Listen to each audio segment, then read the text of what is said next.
In fact वो college की library में बैठकर टाइम पढ़ते रहते थे। अब उनकी इंजीनियरिंग का तीसरा साल चल रहा था, तो सिर्फ अपने स्किल सेट को चेक करने के लिए उन्होंने अपने दोस्तों के साथ मिलकर indiansite.net ये नाम की एक कंटेंट मैनेजमेंट वेबसाइट बना डाली। पर इस कहानी में ट्विस्ट तब आता है जब आगे चलकर एक अमेरिकन कंपनी इसी वेबसाइट को $1 मिलियन में खरीद लेती है। अब ये होने के बाद विजय के पास ठीक ठाक पैसे आ गए थे, जिन पैसों से वो एक फोन डायरेक्टरी खोलते हैं। मगर उसके बाद साल 2000 में उनकी मुलाकात सुनील भारती मित्तल के साथ होती है और वहां पर उन्हें एक बहुत बड़ा ऑप्शन मिलता है कि क्यों ना वो अपनी इस फोन डायरेक्टरी कंपनी के अंदर उनकी कंपनी एयरटेल के लिए कुछ एक्स्ट्रा सर्विसेज लेकर आए। अब ये करने के लिए वो सुनील भारती मित्तल के साथ मिलकर अपनी कंपनी को पूरी तरीके से ट्रांसफॉर्म करते हैं और 197 कम्युनिकेशंस इस कंपनी का जन्म होता है। शुरुआती दिनों में इस कंपनी का काम था कि ये एयरटेल के कस्टमर्स के लिए कुछ स्पेशल रिंगटोन्स, कुछ बढ़िया बढ़िया जोक्स और जो शायरी आती है ना, उन सबकी एक्स्ट्रा सर्विसेज प्रोवाइड करे। फिर कई साल बीत जाते हैं, बिजनेस भी एक अच्छे लेवल पर पहुंच जाता है, लेकिन उसके बाद विजय को मार्केट के अंदर एक बहुत ज्यादा इरिटेटिंग चीज दिखाई देती है। साल 2009 के आसपास की बात है। विजय को ये दिखता है कि मार्केट के अंदर लोग अपने फोन का रिचार्ज कराने के लिए घंटों तक लाइन में खड़े रहते हैं। अब अगर किसी को रिचार्ज कराना है तो पहले उनको दुकान पे जाना पड़ता है, वहां पर लाइन में लगना पड़ता है, उसके बाद दुकानदार को पैसे देने पड़ते हैं और तब जाकर थोड़ा टाइम लेकर वो रिचार्ज करके आपको देता है। और ये ना वो टॉक टाइम वाला जमाना था कि आप प्रीपेड रिचार्ज कराओ, उसके बाद वो छट से खत्म हो जाए, फिर दोबारा से दुकान जाओ, दोबारा लाइन में खड़े हो और दोबारा से रिचार्ज करवाओ। जिस चीज को देखकर विजय ये सोचते हैं कि अगर मैं एक ऐसा प्लेटफॉर्म बना दूं जहां पर कस्टमर खुद बिना कहीं जाए अपने फोन का रिचार्ज कर ले तो कितना सही हो जाएगा। एंड यही वो जगह थी जहां से साल 2010 में पेटीएम की शुरुआत होती है। पेटीएम का मतलब है पे थ्रू मोबाइल, और इस नाम के पीछे का सबसे बड़ा कारण ये था कि स्टार्टिंग के दिनों में ना जो पेटीएम था, आप उसको सिर्फ प्रीपेड रिचार्ज या फिर अपना टाटा स्काई, डिश टीवी, इन सब चीजों के रिचार्ज के लिए ही इस्तेमाल कर सकते थे। पर जो पुराने वक्त का पेटीएम था उसमें बहुत दिक्कतें थी। सबसे बड़ी दिक्कत तो ये थी कि आप लॉग इन करो, ओटीपी डालो, लॉग इन करो, ओटीपी डालो। तो इससे छुटकारा पाने के लिए पेटीएम ने एक प्री लोडेड वॉलेट सिस्टम शुरू किया, जिसको आज आप पेटीएम वॉलेट के नाम से जानते हो। जिससे बदला ये कि बस आप एक बार ही पेटीएम वॉलेट में पैसे डालो, अब उसके बाद कोई ओटीपी डालने की जरूरत नहीं है। आप बार बार जितनी बार चाहो अपने फोन का रिचार्ज पेटीएम वॉलेट से डायरेक्टली कर सकते हो। लेकिन पेटीएम की जो किस्मत है वो बदलती है साल 2014 में, जब विजय शेखर शर्मा अलीबाबा के फाउंडर जैक मा से मिलते हैं। और विजय का पेटीएम को लेकर जो विजन था, जैक मा उससे इतने इंप्रेस हो जाते हैं कि वो उनकी कंपनी में 25% शेयर्स 3000 करोड़ रुपए में खरीद लेते हैं। पर एक मिनट, पेटीएम तो कस्टमर से पैसे लेती ही नहीं है, तो आखिर ये कंपनी पैसे कमाती कैसे है? और जैक मा ने इस कंपनी में ऐसा क्या देखा कि 2014 जब कुछ भी नहीं था, उन्होंने तब इस कंपनी में पैसे इन्वेस्ट करे।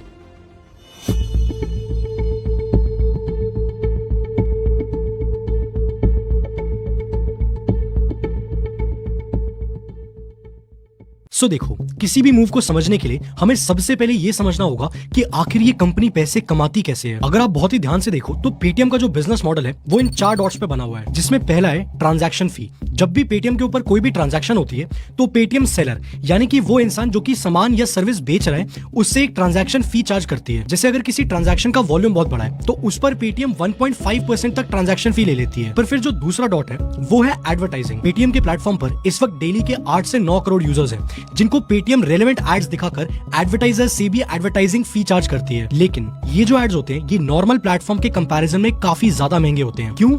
क्योंकि पेटीएम के पास आपकी फाइनेंशियल हैबिट्स का डेटा है और उसी डेटा का इस्तेमाल करके पेटीएम आपको बेस्ट से बेस्ट ऐड दिखाता है। तो यहाँ पर वो एडवर्टाइजर से ज्यादा पैसे ले पाते हैं क्योंकि वो एडवर्टाइजर्स को सही कस्टमर तक पहुंचा रहे हैं। तो it's all about precision and targeting. फिर जो तीसरा डॉट बनता है वो है फ्लोट मनी। जिस तरीके से आपने कभी पेटीएम वॉलेट में पैसे रखे होंगे ना, उसी तरीके से लाखों करोड़ों लोग आज अपने पेटीएम वॉलेट में पैसे रखते हैं, और ये जो पैसा होता है ये पेटीएम का फ्लोट मनी होता है। अब इस पैसे को फ्लोट मनी इसलिए कहा जाता है क्योंकि पेटीएम को भी मालूम है कि एक वक्त पर सारे के सारे लोग अपना पैसा विड्रॉ नहीं करेंगे। तो कैलकुलेशंस के बेसिस पर पेटीएम अपने वॉलेट में पड़े इन पैसों को आगे as a short term loan market में बांट देता है, जिसके ऊपर पेटीएम अच्छी खासी इंटरेस्ट इनकम कमाता है। अब ये चीज सुनने में बहुत छोटी लगती है, लेकिन जब 100-200 करोड़ रुपए के ऊपर इंटरेस्ट इनकम आती है तो ये अमाउंट भी बहुत बड़ा बन जाता है। 22%, यानी कि करीब 446 करोड़। ये पैसा कमाया था पेटीएम ने अपने फाइनेंशियल सर्विस बिजनेस से, जिसके अंदर फ्लोट मनी से आया गया इंटरेस्ट एक बहुत बड़ा कंट्रीब्यूटर बनता है। एंड आज अगर आप देखोगे तो पेटीएम छोटे छोटे मर्चेंट्स के लिए banking, financial services, stock market में इन्वेस्ट करने वाले लोगों के लिए ब्रोकरेज सर्विसेज, ये सारी चीजें भी देने लगा है। एंड यहाँ से भी पेटीएम अच्छे खासे पैसे कमाता है। पर फिर जो चौथा डॉट है वो है पेटीएम मॉल। पर पता है, पेटीएम मॉल में पेटीएम खुद से प्रोडक्ट्स में डील नहीं करता है, बल्कि पेटीएम मॉल का इस्तेमाल किया जाता है जो यूजर्स ऑलरेडी पेटीएम पर है ना, उनको प्रोडक्ट्स क्रॉस सेल और अपसेल करने के लिए। जैसे आप देख सकते हो साल 2022 में पेटीएम ने 140 करोड़ रुपए कमाए थे पेटीएम मॉल पर प्रोडक्ट्स बेचकर, पर वहीं पर उन्होंने कमीशन से कितना कमाया? 126 करोड़। मगर जो एक्चुअल बूस्ट है वो पेटीएम को मिलता है डीमोनेटाइजेशन के बाद, क्योंकि जैसे ही नोट बंद हुए तो पेटीएम वॉलेट के अलावा लोगों के पास कोई और ऑप्शन बचा ही नहीं था। अब यहाँ तक तो सब ठीक जा रहा था, मगर फिर अचानक से एक बहुत बड़ी मुसीबत आकर खड़ी हो जाती है और उस मुसीबत का नाम था फोन पे। फोन पे आता है और एकदम से मार्केट में लीडर बन जाता है और किसी को समझ ही नहीं आया कि ये सब कुछ आखिर हो कैसे गया। तो देखो, दरअसल बात ये थी कि फोन पे ने एक फीचर इनेबल किया जिसका नाम था यूपीआई,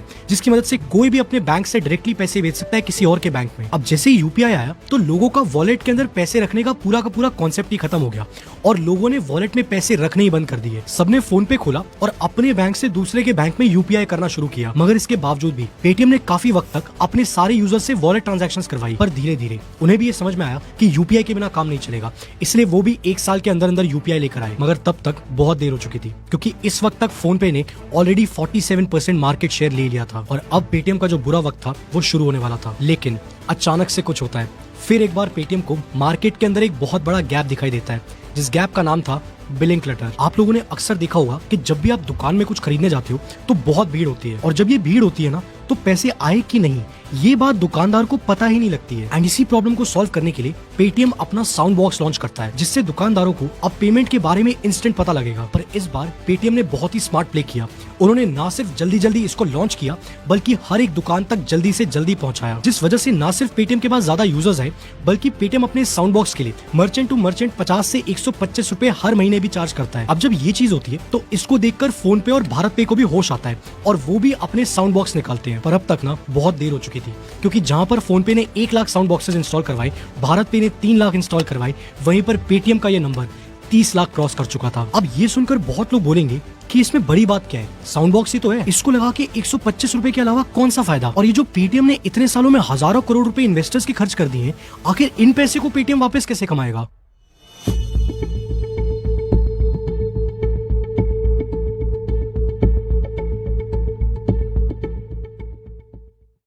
तो देखो, ये जो साउंड बॉक्स है, इसकी इंटरेस्टिंग बात ये कि ये ना सिर्फ दुकानदारों को पेमेंट के बारे में बताता है, बल्कि वो मर्चेंट्स जो कि पेटीएम के साथ जुड़े हुए हैं और वो यूजर्स जो कि पेटीएम का इस्तेमाल करके पेमेंट करते हैं, ये इन दोनों को रिटेन करने में भी मदद करता है। अब ये होता कैसे है, इसको समझने के लिए पेटीएम के साउंड बॉक्स की वर्किंग को समझते हैं। पेटीएम के साउंड बॉक्स को इस्तेमाल करने के लिए कस्टमर्स और मर्चेंट्स दोनों के पास पेटीएम का अकाउंट होना जरूरी है। अब जैसे ही आप एज अ कस्टमर किसी मर्चेंट को पेमेंट करते हो, तो ये जो ट्रांजैक्शन का डेटा है, ये पेटीएम के साउंड बॉक्स से होकर पहुंचता है पेटीएम के मेन सर्वर पर, एंड इस सर्वर में इस डेटा को लिंक किया जाता है उस पर्टिकुलर मर्चेंट की प्रोफाइल से, जिसमें उस मर्चेंट की सारी डिटेल्स होती हैं। उसका कैश इनफ्लो कितना है, उसका कैश आउटफ्लो कितना है, उसका मंथली इन्वेंट्री टर्नओवर कितना है, यहाँ तक कि वो एवरेज कितना पैसा कमा रहा है, एंड सबसे इंपॉर्टेंट उसका सेविंग रेट कितना है। ये सब कुछ पेटीएम को पता लगता है। अब इससे होता ये कि ये सारा का सारा डेटा पेटीएम को उस पर्टिकुलर मर्चेंट की फाइनेंशियल पोजीशन के बारे में बताता है, जिससे कि पेटीएम ये पता लगा पाए कि आखिर ये पर्टिकुलर मर्चेंट कितना क्रेडिट वर्दी है। मतलब कि अगर इस मर्चेंट को शॉर्ट टर्म लोन की जरूरत पड़ जाए तो आखिर इसको कितना अमाउंट दे सकते हैं और कितने इंटरेस्ट रेट पर देना चाहिए। एंड यू वोंट बिलीव, सिर्फ इस साउंड बॉक्स की मदद से अकेले जनवरी 2023 में पेटीएम की जो लोन डिस्बर्सल पावर है वो 327% से बढ़ गई है। इनफैक्ट पेटीएम के जो नंबर ऑफ लोन्स हैं वो 103% बढ़ गए हैं, जिस वजह से आज अगर मर्चेंट लेंडिंग स्पेस में देखा जाए तो पेटीएम अपने कॉम्पिटिटर से बहुत ज्यादा आगे निकल गया है। पर अब आप सोच रहे होगे कि ये तो मर्चेंट्स के लिए है ना, आखिर पेटीएम आपके और मेरे जैसे आम लोगों के लिए क्या कर रही है। तो याद है, एक टाइम पर पेटीएम का जो सबसे पावरफुल वेपन था वो था उनका पेटीएम वॉलेट, जिसकी मदद से ना सिर्फ पेटीएम अपने कस्टमर्स को रिटेन करता था, मगर पेटीएम वॉलेट में जो पड़े हुए पैसे थे उनसे भी पेटीएम अच्छा खासा इंटरेस्ट कमाता था। मगर धीरे धीरे जैसे जैसे वक्त बीता, यूपीआई आया और लोगों ने पेटीएम वॉलेट इस्तेमाल करना ही बंद कर दिया, जिस वजह से ना सिर्फ पेटीएम ने कस्टमर्स खोए, बल्कि उनका जो फ्लोट मनी था वो भी बहुत भयंकर तरीके से नीचे आ गया। लेकिन आज पेटीएम कुछ ऐसा कर रही है जो ना सिर्फ उनके वॉलेट बिजनेस को वापस ट्रैक पर ले आएगा, बल्कि जितना पहले था ना उससे कहीं ज्यादा बढ़ा देगा। और ये सब कुछ पेटीएम कर रही है इसका इस्तेमाल करके। ये एक कार्ड आने वाले सालों में पेटीएम की तकदीर बदल सकता है, and there are very high chances कि पेटीएम इस देश की सबसे ज्यादा प्रॉफिटेबल फिनटेक कंपनी बन जाए। पर ये होगा कैसे? तो देखो, इसको समझने के लिए इस ट्रांजिट कार्ड की वर्किंग को समझते हैं।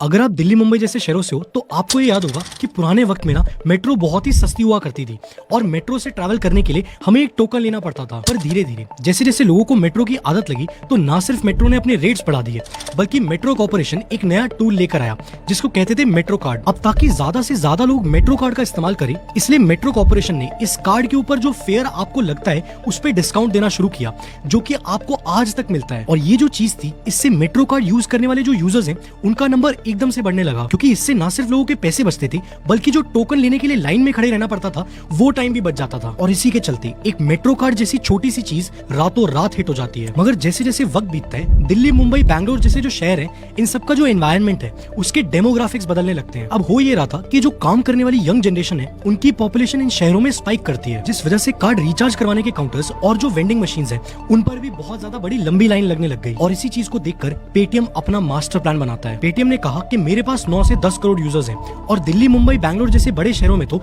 ऑलमोस्ट हर बंदा पेटीएम यूज करता है, तो क्यों ना मैं मेट्रो ट्रैवल को अपने प्लेटफॉर्म से लिंक कर दूं। जिसके लिए पेटीएम ने सबसे पहले जहां जहां पर मेट्रो है वहां के मेट्रो कॉर्पोरेशन के साथ टाई अप करना शुरू किया और हर वो बड़ा मेट्रो स्टेशन जहां पर ज्यादा भीड़ रहती है वहां पे अपनी ट्रांजिट कार्ड के काउंटर सेट करवाए, ताकि हर एक बंदा जो कि टिकट खरीदने आए या फिर मेट्रो कार्ड को रिचार्ज करवाने आए वहां पर वो ट्रांजिट कार्ड के बारे में जान पाए। पर पेटीएम का जो एक्चुअल गेम है ना, वो दरअसल इस कार्ड की वर्किंग में है, तो इसको बहुत ही ध्यान से समझना। ये जो ट्रांजिट कार्ड है ये इंटरलिंक्ड है मेट्रो के डेटाबेस से। सो जैसे आप इस कार्ड को मेट्रो स्टेशन पर पंच इन करते हो तो आपके कार्ड का जो आईडी है वो लिंक हो जाता है उस पर्टिकुलर स्टेशन के डेटाबेस से। फिर जब आप किसी दूसरे स्टेशन पर इस कार्ड को पंच आउट करते हो तो दोबारा से आपके कार्ड का जो आईडी है वो डेटाबेस से लिंक होता है और मास्टर डेटाबेस को रिक्वेस्ट भेजता है कि इसका पंच इन स्टेशन कौन सा था, और यहाँ से इस डेटा को मैच करके जो अमाउंट बनता है वो अमाउंट आपके कार्ड से डिडक्ट हो जाता है। अब यहाँ पे जो कैच है वो ये है कि आपका जो ट्रांजिट कार्ड है ना वो तभी काम करेगा जब आपके पेटीएम वॉलेट में पैसे होंगे। मतलब कि अगर आपको ट्रांजिट कार्ड यूज करके ट्रैवल करना है तो पेटीएम के वॉलेट के अंदर पैसे रखना जरूरी है। इसीलिए जैसे ये कार्ड लॉन्च होता है तो जिन जिन लोगों ने ये कार्ड लिया था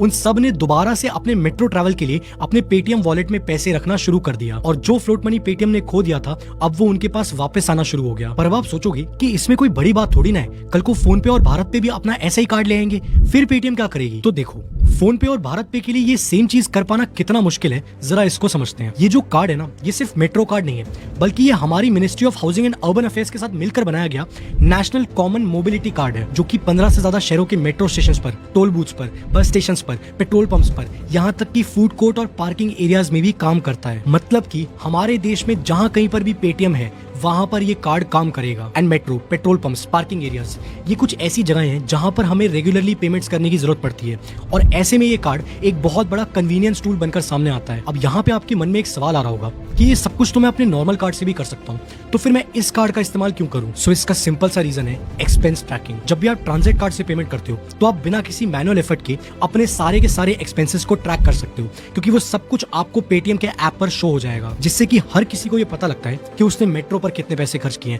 पेट्रोल पंप से लेकर पार्किंग, शॉपिंग, फूड, हर जगह पर वो आखिर कितना खर्चा कर रहा है। और ये चीज आपको नॉर्मल कार्ड्स में उतनी इजीली नहीं मिलती है। मगर एक सेकंड, ये तो आपके और मेरे जैसे यूजर्स के फायदे की बात है ना, इसमें आखिर कंपनी को क्या मिलता है? पेटीएम का इसमें क्या फायदा? सो देखो, अगर आप बहुत ही ज्यादा ध्यान दोगे तो आपको ये दिखेगा कि पेटीएम को यहाँ पर ये 3 सबसे बड़े फायदे होते हैं, और इन्हीं चीजों का इस्तेमाल करके हो सकता है कि पेटीएम इस देश की सबसे प्रॉफिटेबल फिनटेक कंपनी बन जाए। पहला फायदा, हाई कस्टमर रिटेंशन। आज की डेट में हर कोई यूपीआई पेमेंट्स करता है, जिसके लिए पेटीएम, फोन पे या फिर गूगल पे, आपको इन तीनों में से कोई ना कोई एक या फिर ये तीनों एप्स हर किसी के फोन में दिख जाएंगी। अब अगर आप बहुत ही ध्यान से ऑब्जर्व करोगे तो आपको दिखेगा कि टोल, मेट्रो, कार पार्किंग, यहाँ तक कि खाना और शॉपिंग के लिए भी आज हर कोई यूपीआई पेमेंट कर रहा है। पर जो ट्रांजिट कार्ड है उसको इनिशियली हर कोई सिर्फ मेट्रो ट्रैवल के लिए यूज करेगा और बाकी के लिए लोग यूपीआई यूज करेंगे। पर ये सारा का सारा गेम बदलता है जब आप पेटीएम के ऐप को खोल के अपने मेट्रो ट्रैवल कार्ड के जो एक्सपेंसेस है ना उसके बैलेंस को चेक करते हो, क्योंकि वहां पर कस्टमर्स को ये नजर आता है कि इस कार्ड का इस्तेमाल करके मैं ना सिर्फ मेट्रो बल्कि शॉपिंग से लेकर खाने तक अपने हर एक एक्सपेंस को ट्रैक कर सकता हूँ, जिससे मुझे एक्चुअली में पता लगेगा कि मैं कहां पर कितने पैसे खर्च कर रहा हूँ और कहां मुझे पैसे बचाने चाहिए। And this is the game, क्योंकि ये जो फीचर है ये आपकी लाइफ में एक पॉजिटिव रीइंफोर्समेंट लेकर आता है कि आप और ज्यादा ध्यान देते हो और ज्यादा प्रॉपर तरीके से पैसे खर्च करते हो, एंड आपके काफी ज्यादा पैसे बचते हैं। और पैसे कौन नहीं बचाना चाहता? इसलिए ये हैबिट आपको पेटीएम के प्लेटफॉर्म के ऊपर बनाए रखती है, क्योंकि पेटीएम ही वो प्लेटफॉर्म है जिसकी मदद से आप अपने एक्सपेंसेस को इजीली ट्रैक कर पा रहे हो। इसलिए ट्रांजिट कार्ड की मदद से पेटीएम अपने हर एक कस्टमर को प्लेटफॉर्म पर बनाए रखेगा, चाहे वो फोन पे और गूगल पे भी यूज करे, मगर मेट्रो से लेकर शॉपिंग और खाने तक मैक्सिमम जगहों पर वो पेटीएम के थ्रू ही पेमेंट्स करेगा, क्योंकि ये जो कार्ड है ये एक वक्त के बाद लोगों की एक हैबिट फॉर्मिंग यूटिलिटी बन जाएगी। Firstly because of convenience, and secondly क्योंकि ये आपको पैसे सेव करने में मदद करता है, जिसके कुछ टाइम बाद रिजल्ट ये होगा कि वर्ड ऑफ माउथ कर करके लोग इस कार्ड को प्रमोट करना शुरू करेंगे, एंड धीरे धीरे नेटवर्क इफेक्ट क्रिएट होगा, जिसके बाद everyone will have this card. और देखते ही देखते इस छोटी सी चीज का इस्तेमाल करके पेटीएम अपने हर एक कस्टमर को इकोसिस्टम का पार्ट बना लेगा, जिसका रिजल्ट ये होगा कि पेटीएम के पास करोड़ों लॉयल कस्टमर्स हो जाएंगे। और जैसे ही ये होता है तो कंपनी को ये दूसरा फायदा होगा, मैसिव फ्लोट रिजर्व्स। जैसे जैसे टाइम बीतेगा वैसे वैसे कोई भी कस्टमर जो कि पेटीएम यूज कर रहा है, या तो वो ट्रांजिट कार्ड की वजह से पेटीएम यूज करेगा, या फिर वो पेटीएम यूज कर रहा है इसलिए वो ट्रांजिट कार्ड को भी यूज करेगा। एंड ट्रांजिट कार्ड यूज करने का सिंपल सा मतलब है पेटीएम वॉलेट में लिक्विड कैश रखना। और इस बार लोग सिर्फ मेट्रो ट्रैवल के लिए नहीं बल्कि शॉपिंग, खाना, कार पार्किंग, टोल, हर एक चीज के लिए इस कार्ड का इस्तेमाल करेंगे। और जैसे जैसे ये ट्रांजिट कार्ड की वजह से वॉलेट में डिपॉजिट्स इंक्रीज होंगे, फ्लोट रिजर्व्स बढ़ते जाएंगे एंड दोबारा से कंपनी को एक बहुत बड़ा मौका मिलेगा कि वो इंटरेस्ट इनकम कमा पाए। लेकिन ये जो जबरदस्त कस्टमर रिटेंशन और बहुत सारा फ्लोट रिजर्व है ना, इस चीज से एक और चीज होगी जो कि पेटीएम को तीसरा सबसे बड़ा फायदा देने वाली है, और वो फायदा है king of personal loan player. आने वाले कुछ सालों में पेटीएम इस देश के सबसे बड़े बैंक्स में से एक बन सकता है। एंड टू अंडरस्टैंड दिस, एक बार जरा बैंकिंग मार्केट्स को समझते हैं। बैंकिंग सेक्टर में मोटा मोटा ये 3 तरह के लोन्स डिसबर्स किए जाते हैं। इसमें पहला जो होता है वो होता है कमर्शियल लोन, जो कि यूजुअली बिजनेसेस के लिए बना हुआ होता है। फिर दूसरे नंबर पे आता है car, education and house loan, और जो थर्ड नंबर पे आता है वो है पर्सनल लोन, जो कि यूजुअली लोग अपने पर्सनल नीड्स के लिए लेते हैं। एंड ये जो पर्सनल लोन है यही वो जगह है जहां पर एक्चुअल गेम छुपा हुआ है। पता है इंडिया में पर्सनल लोन्स का मार्केट कितना बड़ा है? 7.92 लाख करोड़ का। और जो पेटीएम है वो इसका एक अच्छा खासा शेयर उठा सकता है, क्योंकि पेटीएम के पास ना ये 2 पावर पॉइंट्स हैं। पहला, high customer retention and massive float reserves.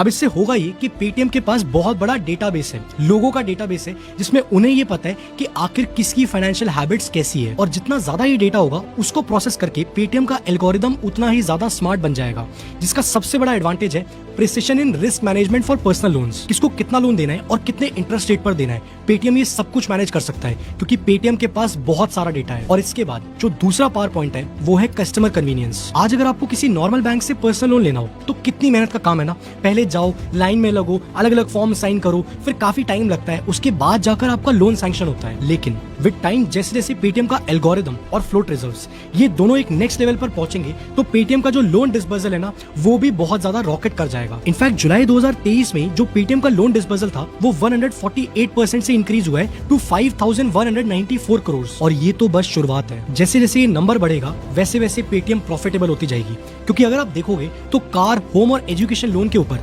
जहां पर 8 से 10% इंटरेस्ट रेट लिया जाता है, वहीं पर जो पर्सनल लोन्स हैं वो शुरू ही होते हैं 10.55% के इंटरेस्ट रेट से। तो जैसा कि आपने देखा, बस कुछ साल और हो सकता है कि पेटीएम इस देश के सबसे बड़े बैंक्स में से एक बन जाए। एंड ये सब कुछ पॉसिबल हो पाया एक छोटे से इनोवेशन से, इस ट्रांजिट कार्ड की बदौलत। लेकिन पता है इस ट्रांजिट कार्ड से आप पैसे तो सेव कर लोगे मगर अमीर नहीं बन पाओगे, क्योंकि अमीर बनने के पीछे की जो साइंस है, अमीर बनने के पीछे की जो जो चीजें हैं, वो सारे के सारे सीक्रेट्स, वो सब कुछ आपको लोग बताते ही नहीं है। बचपन से लेकर आज तक हमें यही बताया जाता है कि स्कूल जाओ, कॉलेज जाओ, उसके बाद आपकी एक अच्छी जॉब लगेगी और 60 साल की उम्र तक पैसे सेव करने के बाद हो सकता है कि शायद आप अमीर बन जाओ। लेकिन अगर आपको सच में अमीर बनना है तो आपके लिए 10 साल काफी हैं, पर इन 10 सालों में आपको कुछ ऐसी चीजें करनी होंगी जो आपको ज्यादातर लोग कभी बताएंगे ही नहीं। अगर जानना चाहते हो ना तो ये राइट वाली वीडियो जरूर से देखना।